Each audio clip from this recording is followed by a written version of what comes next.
इस न्यूज के प्रायोजक हैं Balaji academy, PSC coaching centre, पड़ाव चौक, मुंगेली। आरजे रमझाझर के खबर का हुआ असर।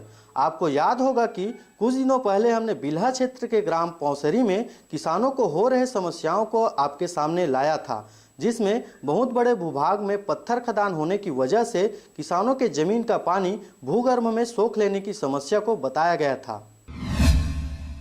वहीं हमारे संवाददाता द्वारा किसानों की इस समस्या से बिलासपुर जिला दंडाधिकारी को अवगत करवाया गया, जिस पर उनके द्वारा किसानों की समस्याओं का त्वरित कार्रवाई करते निराकरण करने का आश्वासन दिया गया है।